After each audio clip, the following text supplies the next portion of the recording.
করি। হ্যাঁ, English first পেপারে এটা প্রুফ দিছো, এটা তোমাকে ধন্যবাদ জানাই। তুমি বলার আগে আমি পাই নাই, হয়তো পেতাম, পরে পেতাম আর কি। তুমি দেওয়ার পরে আমি দেখলাম আর কি। তো ব্যাপারটা লক্ষ্য করো, ফার্স্ট পেপারের দেখি সিলেবাস কিরকম দিছে। এখানে আমি দেখলাম টোটাল ক্লাস দিছে ওরা 42টা ক্লাস দিছে ফার্স্ট পেপারের জন্য। কলেজে এভাবেই হবে, তোমাদের ওপেন হলে কলেজ এটাই ফলো করবে। তো ক্লাস দিছে, ভালো কথা। এখন যেমন ধরো এটা ডেকোরেট করলো কিভাবে, বঙ্গবন্ধুর স্পিচ যেটা আছে ওটাতে 2টা ক্লাস, নেলসন ম্যান্ডেলাতে 2টা ক্লাস,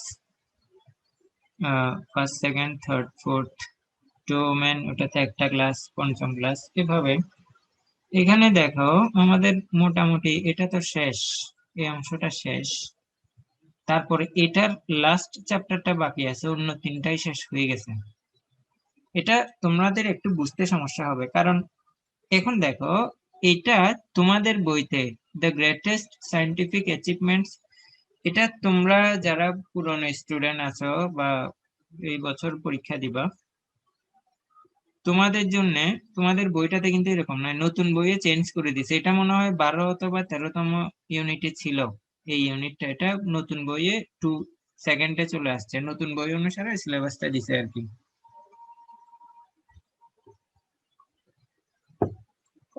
তো ড্রিম, স্বপ্ন, এই ড্রিমটা তো আমরা পড়ছি, ড্রিম পড়া হয়েছে। হ্যাঁ, তারপরে ট্রাফিক, এটাও পড়া হয়েছে, এগুলো পড়া হয়েছে আমাদের। ফুড এডাল্টারেশন পড়া হয় নাই, ইটিং হ্যাবিট পড়া হয় নাই। ফটোগ্রাফ এই লেসনটাও পড়া হয়েছে, এটাও পড়া হয়েছে। ওয়াটার ওয়াটার হয় নাই, এগুলো হয় নাই। হাকালুকি হাওর টাইগার্স, অর্থাৎ এই যে শেষের গুলা হয় নাই, এখান থেকে হয় নাই, আর সব মোটামুটি হয়ে গেছে। এখানে একটা ধাক্কা আছে স্টুডেন্টের জন্য, এই ধাক্কাটা কি আমি বলবো। এখন আসো কিভাবে পরীক্ষায় আসবে। এটা হচ্ছে 1 নাম্বার। দেখো 1 নাম্বার ওয়ার্ড ফ্রেজ বলতে ওটা ওই যে এমসিকিউ অ্যান্সার কোয়েশ্চেন দিছে, 10টা দিছে, 10টা থেকে 9-10 এর মতো। এটা তো নর্মালি 5টা ছিল। এমসিকিউ তোমাকে 10টা দিবে, 10টা থেকে 10টাই ফিল আপ করতে হবে, অ্যান্সার দিতে হবে। এরপরে কোয়েশ্চেন অ্যান্সার। স্যার আমাদের টেস্ট কি হবে না? হ্যাঁ, চৈতি কি বললা? Test exam, test exam test পরীক্ষা স্যার। খুব সম্ভবত হবে না, এখনো ওভাবে সিদ্ধান্ত নেয় নাই, তবে তো আমি আমরা মানে কি প্রশ্নের ধরনটা কেমন হবে একটু চেঞ্জ করছে তো মনে হয়। চেঞ্জ মানে এটা স্যার পুরোটা চেঞ্জ শিক্ষা না। মন্ত্রী বলছিল যে হ্যাঁ, টেস্ট পরীক্ষা নিবে না, জাস্ট একটা তো আমরা পরীক্ষার আগে ডাইরেক্ট মানে কিভাবে এইচএসসি তে গিয়ে নতুন ধরনের প্রশ্ন পরীক্ষার আগে পেয়ে একটা মূল্যায়ন লিখবো এক্সাম নিবে কেমন কলেজে। করে? তোমরা নতুন ধরনের প্রশ্নের সাথে ওই যে মূল্যায়ন এক্সাম একটা নিবে না। কলেজ তোমাকে অভ্যস্ত করে ফেলবে। আর আমাদের কলেজ তো বুঝতে পারতেছো, এটা তো ওদিকে কমতি রাখবে না। কলেজে যাব না। কলেজে না গেলেও টিচাররা যদি প্রাইভেট পড়ো ওখানে ওরা শেষ করিয়ে দিবে, কলেজে না গেলেও সমস্যা নেই। এটা তো একদম স্যার হাতের মুঠো। কলেজে কি যাইতেই হবে? না, ওরকম বাধ্যবাধকতা নাই, তাহলে যাইতে যাব না। হবে, ওটা বাধ্যবাধকতা নেই। এই করোনা পরিস্থিতিতে তো রিস্ক নিয়ে আসলে আমার মনে হয় না খোলা উচিত। কারণ ধরো তোমার পরিবারে তোমার বৃদ্ধ সদস্য আছে, এইজড বা বাবা মা, ওদের তো বয়স হচ্ছে। আমাদের শরীরের যেভাবে ইমিউনিটি আছে ওদের শরীরে ওরকম নাই। আর কলেজে গেলে তো একজনের গায়ের সাথে একজনের গায়ে লাগবে, স্বাভাবিক। কার গায়ে জীবাণু আছে সেটা তো বুঝতেই পারবে না। তো দেখো আগে আমরা অ্যান্সার কোয়েশ্চেন করতাম, প্রতিটাতে কি থাকতো, 2 মার্কস থাকতো। তো এখন করছে কি 3 মার্কস করে, 3 5 5টা অ্যান্সার করতে হবে, 15 মার্কস দিছে। এবং আরো মজার বিষয় হচ্ছে দেখো এখানে উইথ ক্লোজে আমরা আগে যেটা দেখতাম সেটা হচ্ছে 5 মার্কস থাকতো, করে দিছে 10 মার্কস। একটা সুযোগ করে দিছে স্টুডেন্টকে। উইদাউট ক্লোজেও 10 থাকতেও 10ই রাখছে। রিয়ারেঞ্জ এটাতে 10 10, কিন্তু এগুলাতে মার্কস বাড়াইছে। মার্কস বাড়াইছে বলতে দেখো যে প্যারাগ্রাফে তো আগে 10 ছিল, এখন 15। স্টোরিতে আগে 8 ছিল, 15। Informal letter 15। দেখো একটু যদি মানে কি বলবো তোমাদেরকে, 55 মার্কস দিছে। এখানে আর তোমাদেরকে বোঝানোর কিছু নাই। এখানে মানে একেবারে আমার কথা, আজকে তুমি রেকর্ডটা একেবারে সেভ করে রাখিও। একেবারে আমি শুধু ইংলিশের কথা বলতেছি, বিগত বোর্ড থেকে হুবহু প্রশ্ন তুলবে, হুবহু একদম। আজকে বললাম, তোমরা দেখো একদম হুবহু প্রশ্ন উঠাবে বিগত বছরের কোয়েশ্চেন থেকে। অন্যান্য সাবজেক্টের আমি তো আমার সাবজেক্টে ভালো করে রিসার্চ করে দেখি কিভাবে প্যাটার্ন হচ্ছে না হচ্ছে। অন্যান্য সাবজেক্ট আমি বলতে পারবো না, তবে আমার সাবজেক্টে ইংলিশে একেবারে তোমাদেরকে আমি কনফার্ম দিতে পারি হুবহু বোর্ড আসবে। তবে তোমাদের প্রিপারেশনটা বোর্ডের চেয়ে আরো কঠিন করে নিচ্ছে আমি। আমি যে প্রিপারেশন গুলো তোমাদেরকে নিয়ে দিচ্ছি, এগুলো বোর্ডের থেকেও কঠিন। অর্থাৎ প্রশিক্ষণ যদি কঠিন ভাবে নেই, জয়টা আরো সহজ হয়ে যাবে। যার সমুদ্রে সাঁতার কাটার অভ্যাস আছে, তার পুকুরে সাঁতার কাটাটা ব্যাপারই হবে না। তো এখন এই ব্যাপারটা কালকে ইনশাল্লাহ আমি সেকেন্ড পেপারটা দেখাবো। সেকেন্ড পেপারটা দেখাতে পারি, কিন্তু সেকেন্ড পেপার আলোচনার সাথে সাথে দেখালে সবচেয়ে ভালো হয়। তো দেখো, আমি তো শেষ করে ফেলতেছি, বা তোমাদেরকে আমি বলতেছি আমি কি কি শেষ করাইছি। এই 2টা শেষ, 3টা শেষ, এই 3টা শেষ। এখানে শুধু লাস্ট চ্যাপ্টারটা বাকি আছে, এটা ইনশাল্লাহ আজকে শেষ করাবো। আর 3টা আগেই শেষ হয়ে গেছে। তারপরে এই ড্রিম, এগুলোর অ্যান্সার সহ আমি দিছি। ড্রিম মানে স্বপ্ন। এই যে এটা হচ্ছে এই যে নেগোশিয়েট ট্রাফিক পুলিশ থেকে করা হয়ে গেছে অলরেডি। তারপরে এই যে ট্রাফিক পুলিশ শেষ শেষ। তারপরে এখানেও এটা শেষ, এগুলো শেষ। এখানে বাকি আছে food adulteration, eating habits. Eating habit করাইছি খুব সম্ভবত, কি মনে আছে? ওই যে পড়াইছিলেন তো, ওই যে হ্যাঁ মোটা মেয়েটা, হ্যাঁ হ্যাঁ এটা। হ্যাঁ, এটাই শেষ। তারপরে ধরো এগুলো এখন রিভিশন, যত রিভিশন দিতে পারবো অত ভালো। প্রয়োজনে আমি আবার রিভাইজ দিব। যেভাবে হোক ক্লাসটা কনফার্ম করো। ক্লাসগুলো আমি এভাবে ডেকোরেট করতেছি, অন্তত আমার ক্লাসগুলো করলে ইনশাল্লাহ তুমি ক্লাস পাবা। বাকিটা তোমার উপর ডিপেন্ড করবে। এই ফটোগ্রাফ পড়ানো হয়েছে, কিন্তু এগুলো পড়ানো হয় না, অর্থাৎ ইউনিট 12টা পড়ানো হয়নি। শুধুমাত্র ইউনিট 12টা বাকি আছে। এখানে আর সব পড়ানো শেষ, শুধুমাত্র ইউনিট 12টা বাকি। এটা সামনের উইক থেকে ধরতে পারবো। রূপের মনে হয় ডিস্টার্ব করতেছে জয়েনিং এ। চৈতিগত ক্লাসে ছিল না কেন?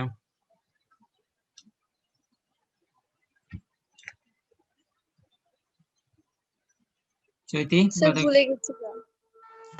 এগুলা কোনো কথা বলতেছ? আচ্ছা যাই হোক, আসো, এইভাবে ভুলিও না। এই গত ক্লাসটা কিন্তু আমি আবার বলতেছি, আজকে ক্লাসের শেষে আবার গত ক্লাসটা একটু আমি রিপিট দিব, যেহেতু এটা অতটা গুরুত্বপূর্ণ সে কারণে। তো আসো, আমি এবার টেক্সটে চলে যাই। টেক্সটে একটু আগে আমি যেটা দেখলাম, যে তোমাদেরকে বলছি যে দেখো, নতুন বইয়ের, এটা হচ্ছে নতুন বই, অনলাইন থেকে কালেক্ট করলাম হার্ড কপিটা।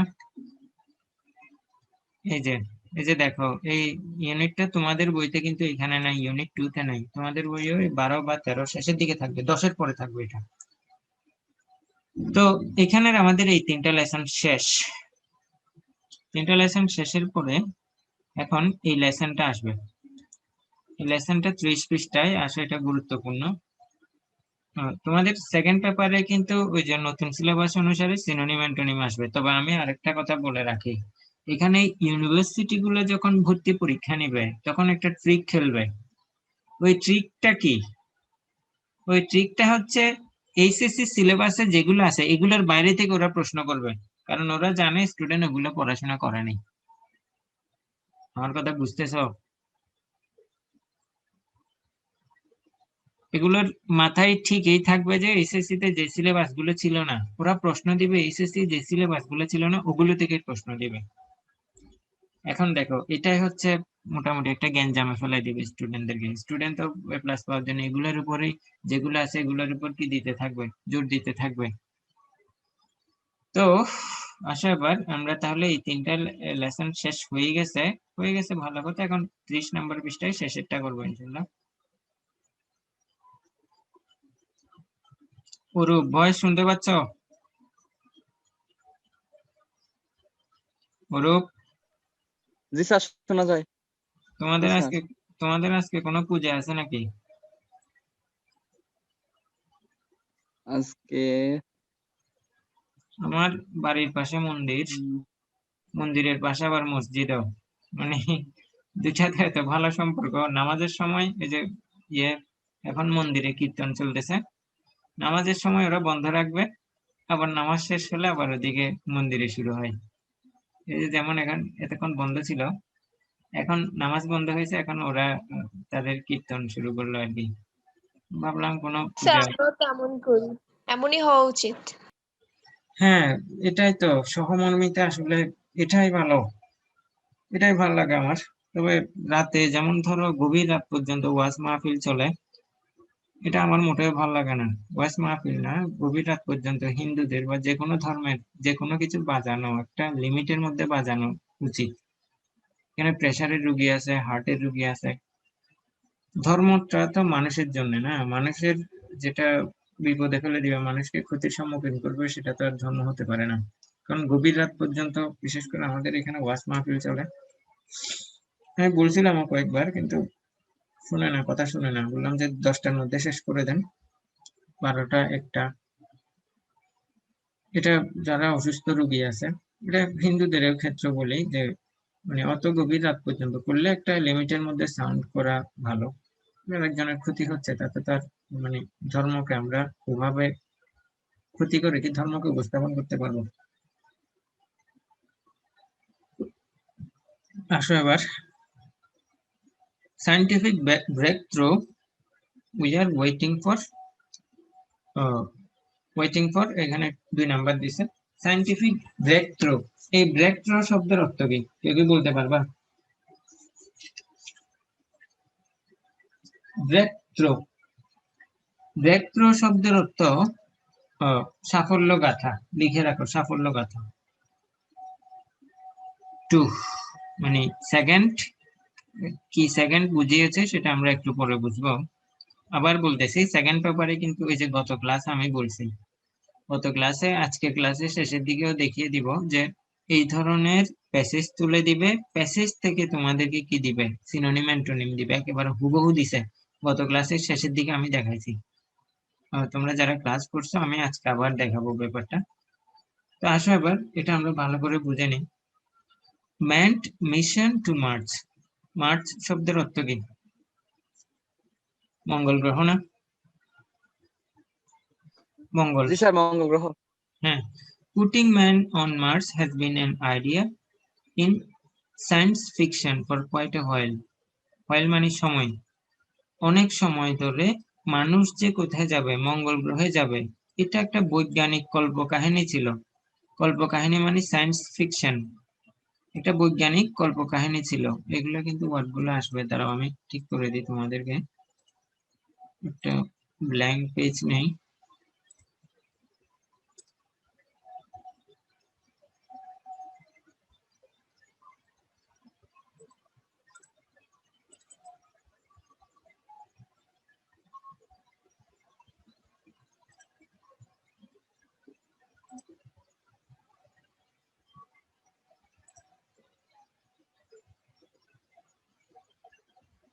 এই খালি পেজ দেখতেছো এখন তোমরা? খালি পেজ দেখা যায়? আচ্ছা আচ্ছা আসো। ফিকশন, ফিকশন মানে কল্পকাহিনী, এটার সিনোনিমাস ওয়ার্ড লিখো, fiction, TION, fiction.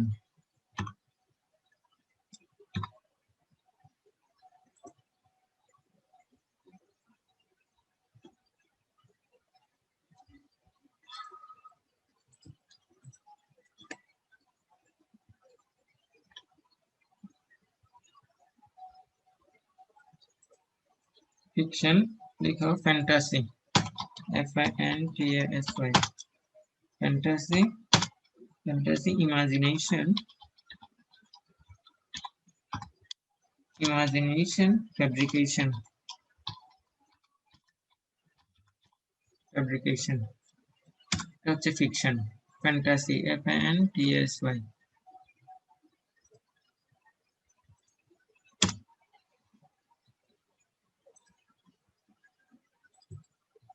Putting man on Mars has been an idea in science fiction. এই ধারণাটা শুধুমাত্র ওই যে বৈজ্ঞানিক কল্পকাহিনী সায়েন্স ফিকশনের যে গল্পগুলো ছিল সেগুলোতে থাকতো। However, when man first walked on the moon, যাই হোক যখন মানুষ প্রথম চাঁদে হাঁটে, walking on Mars suddenly seemed feasible.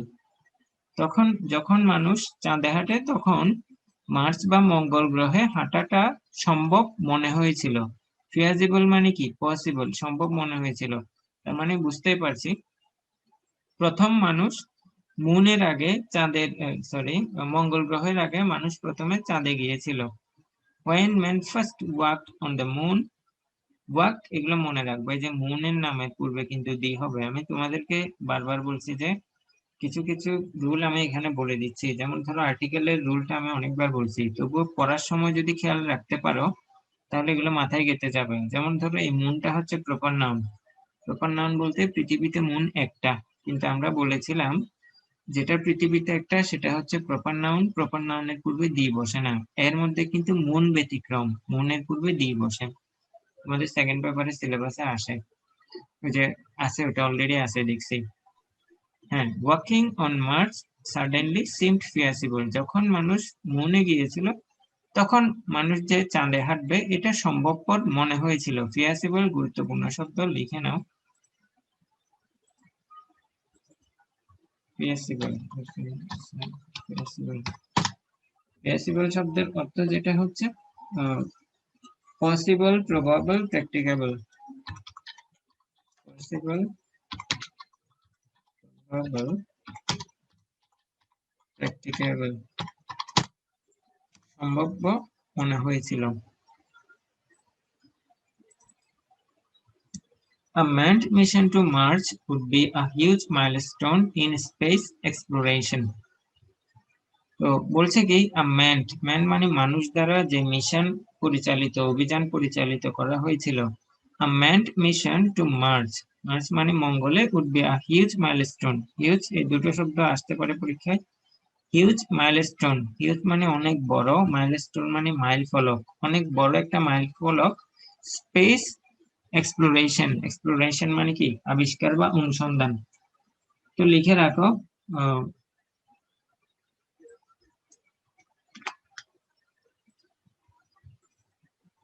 Exploration. Exploration লিখে রাখো যে examination, investigation, research. Examination, investigation, research, research.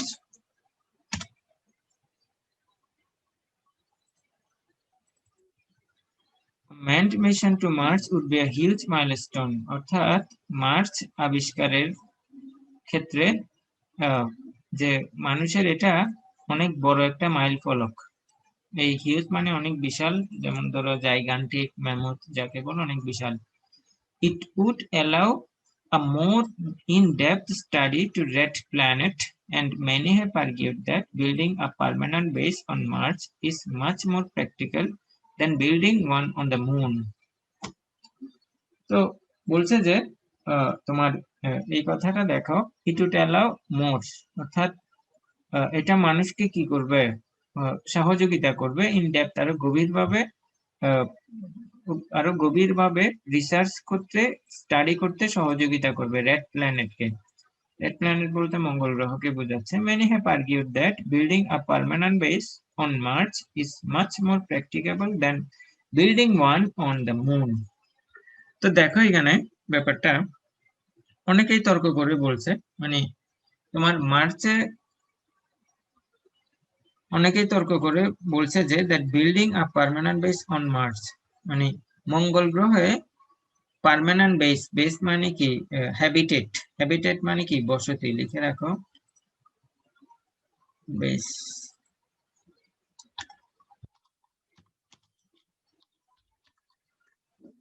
Habitat, Abbott.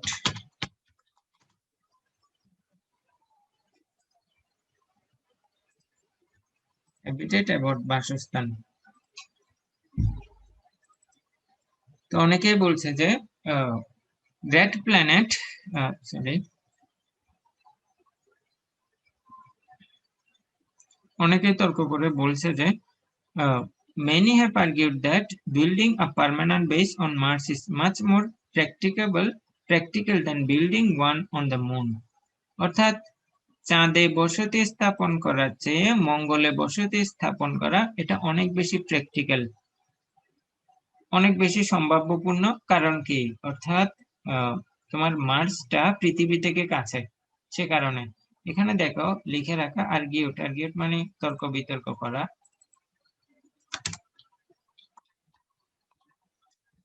আর্গিউট মানে তর্ক করে বলা। পার্মানেন্ট বেস, পার্মানেন্ট মানে স্থায়ী, স্থায়ী লিখে রাখো। পার্মানেন্ট মানে তোমার এটাতে তো দিতে পারি ডিউরেবল, ডিউরেবল, লাস্টিং, রিডিউরিং, লাস্টিং, রিডিউরিং, রিডিউরিং লিখে রাখো সবাই।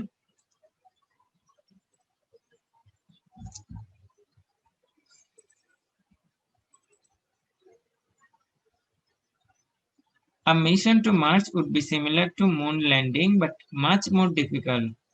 মার্চে অভিযানটা মুনে যেমন ল্যান্ড করা ওরকমই হবে, কিন্তু একটু ডিফিকাল্ট হবে, মোর ডিফিকাল্ট হবে। মুন থেকে মার্চে ল্যান্ড করাটা অনেক বেশি ডিফিকাল্ট হতে পারে।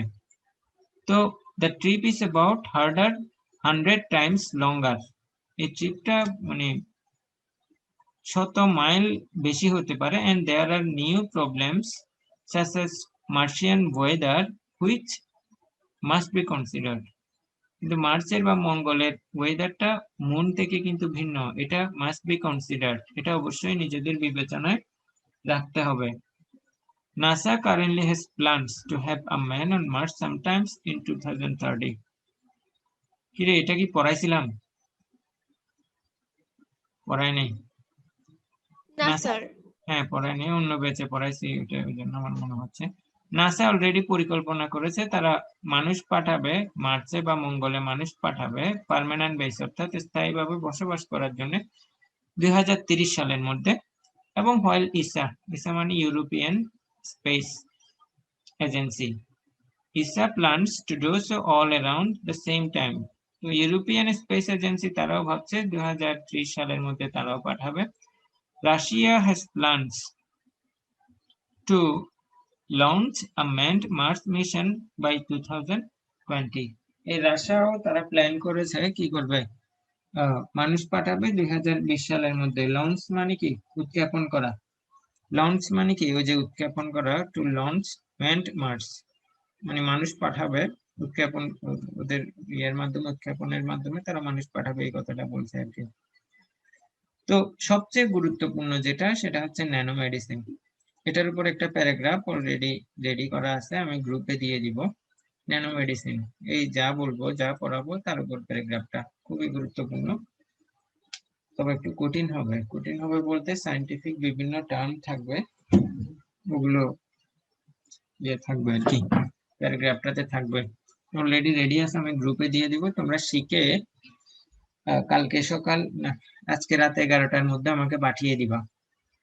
তো তোমাদেরকে আরেকটা কথা বলি যে বুধবারের ক্লাসটা আমি কালকে নিব, কালকে 2টায় ফ্রি থাকবে তো না সবাই? কালকে 2টায়? না স্যার। কালকে 2টায় অরূপ ফ্রি থাকবা, ওই ফাহমিদ ফ্রি থাকবে, সাত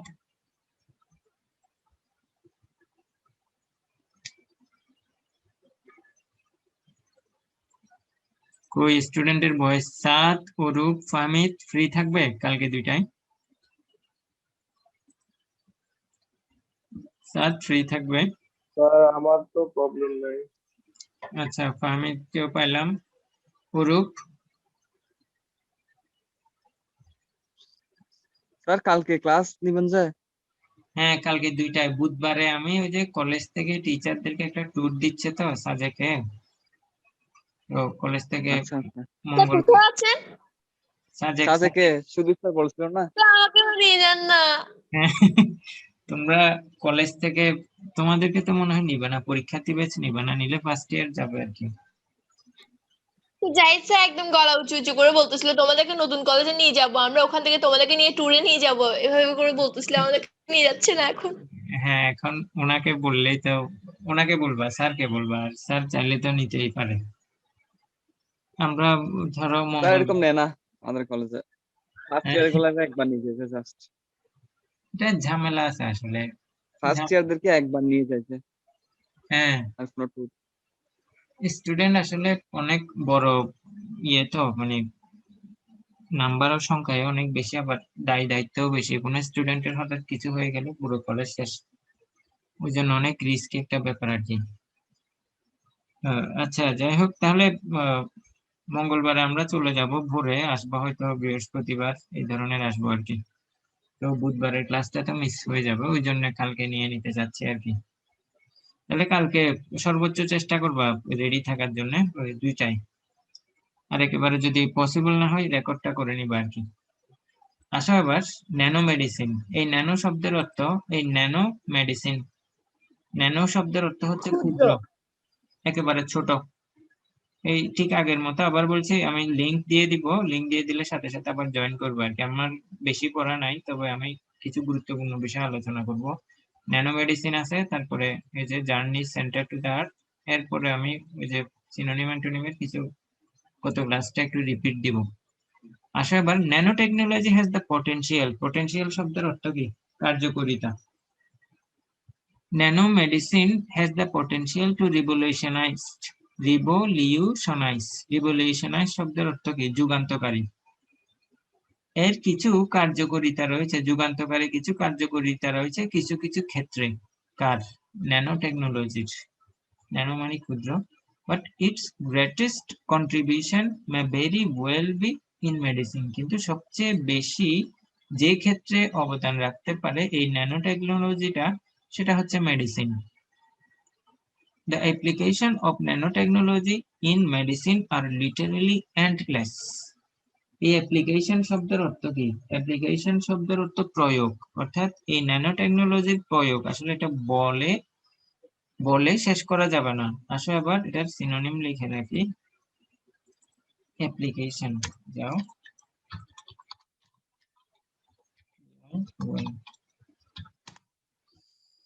এই অ্যাপ্লিকেশন লিখে রাখো, এটা হচ্ছে অ্যাপ্লায়েন্স, অ্যাপ্লায়েন্স লিখো, তারপরে লিখতে পারি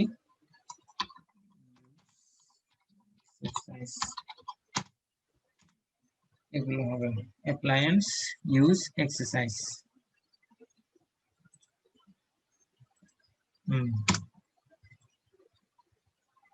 অর্থাৎ যে কথাটা আমাদেরকে বলছে, দ্য অ্যাপ্লিকেশন অর্থাৎ ন্যানো টেকনোলজির প্রয়োগটা লিটারেলি, লিটারেলি শব্দের অর্থ কি? আমরা যদি কি বলি, অক্ষরে অক্ষরে বলি, জোরালো ভাবে বলা আর কি, অক্ষরে অক্ষরে। লিটারেলি অর্থাৎ প্রিসাইসলি অর অ্যাকচুয়ালি। দেখো যে লিটারেলি, প্রিসাইসলি, প্রিসাইসলি, অ্যাকচুয়ালি।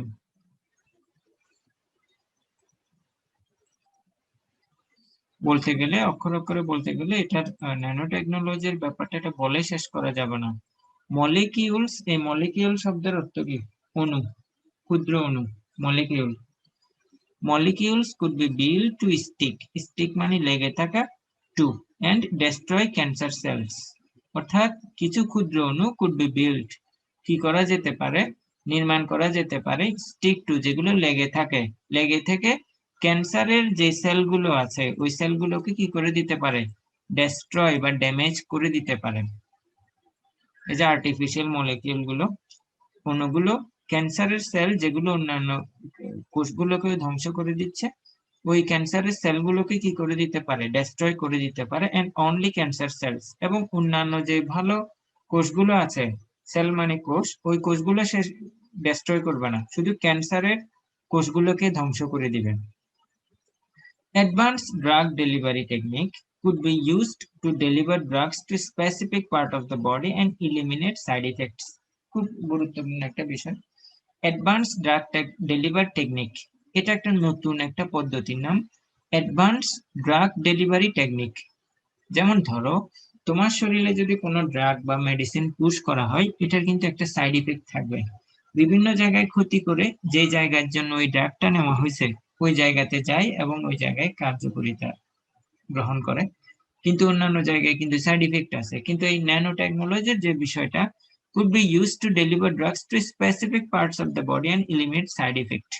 এটা শরীরের নির্দিষ্ট অংশ যেখানে আক্রান্ত সেখানে যাবে এবং ওই আক্রান্ত বিষয়টাকে সে ইলিমিনেট করবে।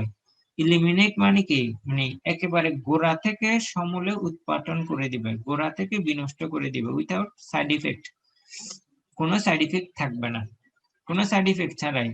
আমাদের যে জ্বর হলে যে এই যে যেমন ধরো করোনা ভ্যাকসিন আসলো, সাইড ইফেক্ট এতটা ভয়াবহ, এখনো দেখো ভয়ে কিন্তু প্রধানমন্ত্রী পর্যন্ত কি নেয়নি, এই করোনা ভ্যাকসিন নেয়নি, অথচ এই যে বাইডেন আমেরিকার প্রেসিডেন্ট সর্বপ্রথম সে করোনা ভ্যাকসিন কিন্তু সে নিছে। তো ওটা হচ্ছে কনফিডেন্স। আমাদের এখানে তো কাদা ছোড়াছুড়ি, আসলে সরকারের বড় বড় পদস্থ ওরা যদি প্রথমে নিত সবার মধ্যে কি একটা কি আগ্রহ চলে আসতো, ওরা নিচ্ছে আমরাও নিব। এখন দেখো ভ্যাকসিন করে আসে মানুষ কিন্তু তেমন একটা কি করেনি, রেজিস্ট্রেশনও করেনি যে ভ্যাকসিন নিবে, সেটা তেমন একটা কি করেনি, ওই ধরনের কনফিডেন্স আসলে নাই, কেমনে করবে, এটা হচ্ছে কথা। তো দেখো microscopic robots could be used to perform ultra delicate surgeries. Ultra delicate লিখে রাখো, অতি সূক্ষ্মাণুসূক্ষ্ম মাইক্রোস্কোপিক রোবটস। এই মাইক্রোস্কোপিক রোবট গুলো আল্ট্রা অতি সূক্ষ্ম সার্জারি মানে অপারেশন গুলোতে অংশগ্রহণ করবে। এগুলোকে মানে অতি সূক্ষ্মাণুসূক্ষ্ম অপারেশন গুলোতে অংশগ্রহণ করবে কে, এই রোবট গুলো। এবং টু রিপেয়ার ড্যামেজ টিস্যু, এবং আরো এগুলো কি করে দিবে, ড্যামেজ যে টিস্যু আছে ওগুলো রিপেয়ার করে দিবে। or hunt down and destroy certain cells, অথবা যে সমস্ত সার্টেন সেল আছে, মানে আক্রান্ত যে সেল আছে সেগুলো কি ক্যান্সার সেল অর ব্যাকটেরিয়া আছে, সেগুলোকে তারা শিকার করে কি করে দিবে, ডেস্ট্রয় করে দিবে, ধ্বংস করে দিবে। Nanomedicine is currently in it's infancy, কিন্তু এখনো যেমন ধরো এই ন্যানো টেকনোলজি বা ন্যানো মেডিসিন এখনো এটা কোথায় আছে, একদম শুরুর পর্যায়ে আছে। আমরা বলি না যে ইনফ্যান্ট, ছোট ছোট বাচ্চাদেরকে আমরা কি বলি, ইনফ্যান্ট। ইনফ্যান্ট থেকে ইনফ্যান্সিটা আসছে, ইনফ্যান্সি মানে কি একেবারে শৈশব পর্যায়ের শুরুর পর্যায়ের, অর্থাৎ ন্যানো মেডিসিনটা একেবারে শুরুর পর্যায়ে আছে বর্তমানে, একদম শুরু, মানে গবেষণা চলছে, অনেক জোরে সোরে গবেষণা চলছে, কিন্তু এখনো কি হয়নি, একেবারে প্রথম অবস্থায় আছে আর কি। But it may prove to be the biggest breakthrough in modern medicine since the first vaccine. তো এখানে যে কথাটা বললো সেটা হচ্ছে তোমার যে এখনো তারা শুরুর পর্যায়ে রয়েছে, কিন্তু প্রথম ভ্যাকসিনের পর আধুনিক ওষুধের ক্ষেত্রে এটা সবচেয়ে বড় বিশেষ সাফল্য প্রমাণিত হতে পারে। এই যে আধুনিক ওষুধের ক্ষেত্রে মানে বিশাল একটা বিগেস্ট একটা ব্রেকথ্রু মানে কি, ওই যে মানে কি সাফল্য কথা বলেছিলাম প্রথম দিকে, বিশাল একটা কি সাফল্য হতে পারে। তো আসো এবার journey to the centre of the earth. In the 19th century, 1900 শতকে, it was generally thought that, এটা ভাবা হতো যে man would reach the centre of the earth long before he reached the moon. চাঁদে যাওয়ার পূর্বে, চাঁদে যাওয়ার অনেক পূর্বে মানুষ পৃথিবীর সেন্টার বা কেন্দ্রে পৌঁছতে পারবে, এই ধরনের একটা কি ছিল, থট, চিন্তা ভাবনা ছিল। ভাবা হতো যে মানুষ পৃথিবীর কেন্দ্রে যাওয়ার আচ্ছা কি বললো, that man would reach centre of the earth, মানে মুনে যাওয়ার পূর্বে, চাঁদে যাওয়ার অনেক পূর্বে, লং বিফোর মানুষ কোথায় যেতে পারবে, সেন্টার অফ দ্য আর্থ, পৃথিবীর কেন্দ্রে যেতে পারবে। কিন্তু আসলে পৃথিবীর কেন্দ্রে যাওয়াটা কি অত সহজ নাকি, অনেক বেশি গরম। পুরো পৃথিবীর ভারটা, সারা পৃথিবীর সারা বিশ্বের ভারটা ওই কেন্দ্রতেই পড়ে। যেমন ধরো একটা ঘর, একটা ঘরের কেন্দ্র কোনটা, একটা ঘরের কেন্দ্র হচ্ছে পিলার, তার মানে সমগ্র বিল্ডিং এর ভারটা কোথায় পড়ছে, ওই পিলারে পড়ছে, ওই কেন্দ্রে পড়ছে। তো ওটা অতটা সহজ না, অনেক শক্তিশালী, অনেক বেশি গরম, মানে কোনো কিছু গেলে গলে যাবে, এই ধরনের একটা অবস্থা। তো দেখো এবার, this shows just how unpredictable technology can be। মানে এটাই বলা যেতে পারে যে এই টেকনোলজি গুলো একেবারে কি আনপ্রেডিক্টেবল, এটা কল্পনাও কি করতে পারছি না, কোন টেকনোলজি নিয়ে সেখানে যাবে এটা এখনো কি মানে পূর্বে থেকে কল্পনাও করা যাচ্ছে না। প্রেডিক্টেবল মানে কল্পনীয়, আনপ্রেডিক্টেবল মানে কি অকল্পনীয়, যে টেকনোলজি গুলো কিরকম হবে, মানুষ যে পৃথিবীর কেন্দ্রে যাবে টেকনোলজি গুলো কিরকম হবে, এটা কি আনপ্রেডিক্টেবল। This pressure, আচ্ছা, a journey to center of the earth is actually much more difficult than it sounds। এটা বলছে কি যে পৃথিবীর কেন্দ্রে যাওয়া এটা বলা অনেক সহজ, কিন্তু করাটা কি মাচ মোর ডিফিকাল্ট, অনেক বেশি কি কঠিন। এটা শুনতে অনেক সহজ মনে হলো, কিন্তু এটা করাটা কি অনেক কঠিন। The pressure of the center of the earth is enormous। enormous মানে the pressure মানে চাপ, at the center of the earth is enormous, এটা অনেক বেশি, পৃথিবীর কেন্দ্রে প্রেসারের পরিমাণ অনেক বেশি। তো quite literally আসলে যদি বলতে যাই, the entire weight of the world is on top of you, অর্থাৎ ওই সেন্টারের পুরো পৃথিবীর পুরো ওয়েটটা, সারা বিশ্ব ব্রহ্মাণ্ডের ওয়েটটা ওই সেন্টারের উপরেই পড়ে, টপ অফ ইউ, তোমার উপরে। There is no non substance, ওইখানে যে পদার্থগুলো আছে আসলে ওই পদার্থ কোনোটাই কিনা পরিচিত না। নট ইভেন কার্বন ন্যানোটিউব, কিছু কার্বন ন্যানোটিউব আছে, ওগুলোও না, অর্থাৎ আমরা যে কার্বন ন্যানোটিউব ব্যবহার করি ওগুলোর মতো সচরাচর পৃথিবীর কেন্দ্রে যে ন্যানোটিউব গুলো আছে ওগুলো না, ভিন্ন, ভিন্ন, অনেক বেশি পার্থক্য, যেগুলো ইভেন মানুষ পর্যন্ত দেখেনি। that can maintain its shape at such a great pressure, ওগুলো এখানে কি করতে পারে, তাদের প্রেসার ধরে রাখতে পারে, কিন্তু আমাদের যে ন্যানোটিউব গুলো আছে ওগুলো ওইখানে ওই সেন্টারে টিকবে না। While the Earth's deep interior may offer vast amount of energy, it may be quite a while before we can tap it directly। খুবই গুরুত্বপূর্ণ একটা line, while Earth's deep interior মানে কি, ইন্টেরিয়র মানে ভিতরের অংশ, may offer vast amount of energy, ওখানে অনেক বেশি কি দরকার, এনার্জি দরকার। it may be quite a while before you can tap into it directly, অর্থাৎ সোজা কথায় আমি যদি বলি, হয়তো পৃথিবীর অভ্যন্তরে বিশাল পরিমাণ শক্তি প্রদান করবে, কিন্তু সরাসরি তার নাগাল পেতে আমাদের আরো সময় লাগবে। it may be quite a while before we can tap into it directly, সরাসরি এর নাগাল পেতে আমরা কি আরো অনেক বেশি সময় লেগে যাবে।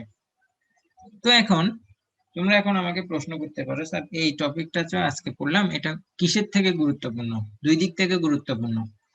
একটা হচ্ছে এই ন্যানো মেডিসিন আসতে পারে পরীক্ষায় প্যারাগ্রাফ হিসেবে, যা বললাম তা আমি প্যারাগ্রাফ আকারে ওইখানে আছে, গ্রুপ আমি দিয়ে দিব। আরেকটা অংশ হচ্ছে এবার গতদিনের আলোচনায় আসে, গতদিনের আলোচনা আমি করছিলাম যে আমার হ্যান্ডরাইট কই, হ্যাঁ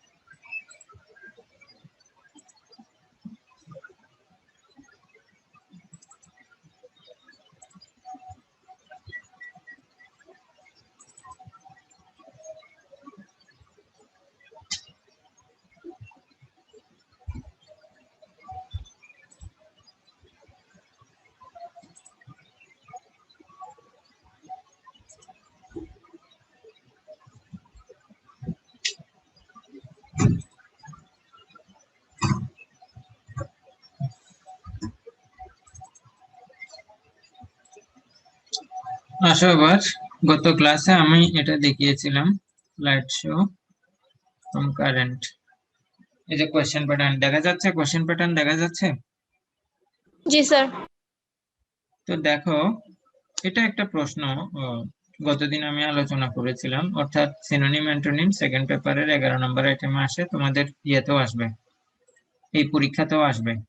এই ধরনের একটা প্যাসেজ দিবে, প্যাসেজ দিয়ে বলবে এই ওয়ার্ডগুলোর সিনোনিম অ্যান্টোনিম লিখো। অবশ্যই অবশ্যই ক্লাসটা যদি করে নাও থাকো, অবশ্যই অবশ্যই ক্লাসটা 2বার করে নিবে। একবার তো করবাই, গুরুত্বের দিক থেকে ক্লাসটা 2বার করে নিবে, কারণ ওই ক্লাসটা সমগ্র ক্লাসের উপরই 5 নম্বর। তো তোমাকে বলবে এই শব্দগুলোর সিনোনিম অ্যান্টোনিম লেখার জন্য। এখন এই ধরনের প্যাসেজ গুলো কোত্থেকে দেয়, পরীক্ষায় কোত্থেকে দেয়, তো এটা দেখার জন্য আমরা এখন চলে যাব কোথায়, 2019 সালের পরীক্ষার প্রশ্নে। 2019 সালের পরীক্ষার প্রশ্নে চলে যাচ্ছে এখন।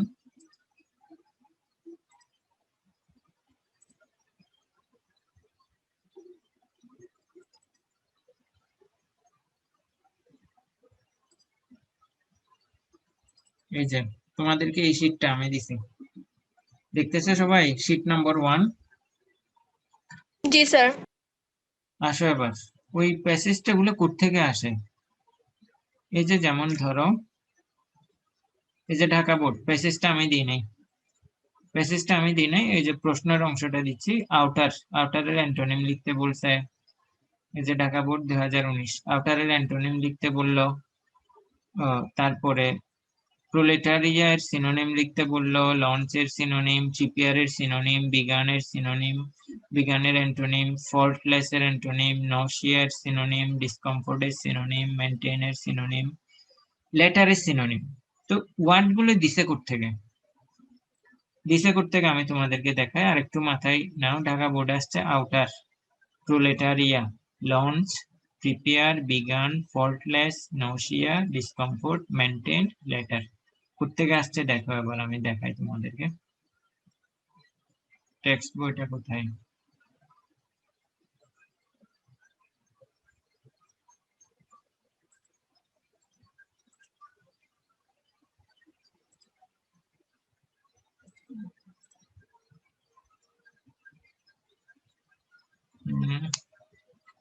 আচ্ছা টেক্সট বইটা দেখাই তোমাদেরকে।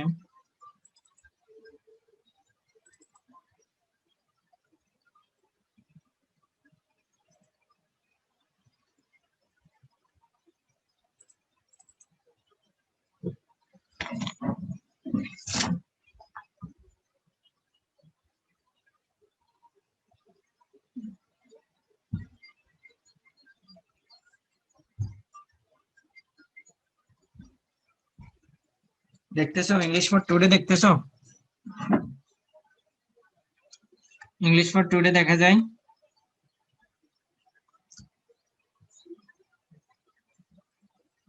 জি স্টুডেন্ট, স্যার। হ্যাঁ আওয়াজ করবে তো, আওয়াজ না করলে আমি বুঝবো কিভাবে। তো আমরা দেখো এটা কিন্তু পড়ছি, এই ওয়ার্ড গুলো আমরা পড়ছি। যেমন ধরো এই যে সূচিতে যাই, টু, এই যে টু মানে আছে 12 নম্বর পৃষ্ঠায় আছে, 12 নম্বর পৃষ্ঠার প্রথম লেসনটা।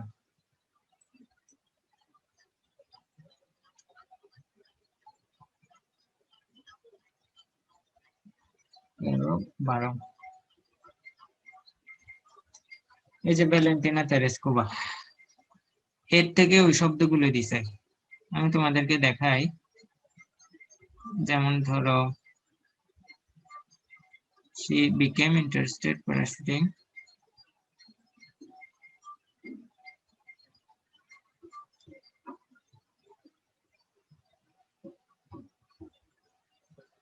এই যে প্রোলেটারিয়া, সব শব্দ এই ইয়ে থেকে দিছে। এই যে প্রোলেটারিয়া একটা পেলাম, সিলেক্টেড আর একটা পেলাম,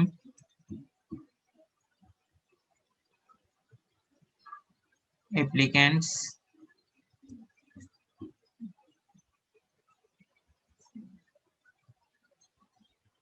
এই যে লঞ্চ, সবকিছু এখান থেকেই দিছে। প্রিপেয়ার, এই যে এখান থেকেই দিছে। লঞ্চ, এই যে একবার বলছি। এই যে ফল্টলেসলি, তার এই যে নৌশিয়া, এই যে এক লাইন থেকে দুইটাই, ডিসকমফোর্ট, এগুলাই। অর্থাৎ আজকের যে, এই যে দেখো আমি তোমাদেরকে আরো যদি দেখাই, এই যে লেটার, সবকিছু এখান থেকে, একেবারে সবকিছু এখান থেকে দিছে। তো আজকে যে মিনিং গুলা পড়লাম ওগুলো কিন্তু ওখানে আসবে, অর্থাৎ সিনোনিম অ্যান্টোনিমের প্রিপারেশন নিছি আমরা, তারপরে আরো প্রিপারেশন নিছি কিসের জন্য, ওই যে ওই প্যারাগ্রাফটার জন্য, ন্যানো মেডিসিন। অর্থাৎ সিনোনিম অ্যান্টোনিম ওয়ার্ড গুলো ভালো করে মুখস্থ করে ফেলবা, এবং ন্যানো মেডিসিন যে প্যারাগ্রাফটা এখন দিব সেটাও কি ভালো করে পড়ে নিবা। তো তাহলে ইনশাল্লাহ কালকে ক্লাসে আবার 2টায় আমাদের দেখা হবে। কারো কোনো প্রশ্ন আছে কিনা আজকের ক্লাস নিয়ে?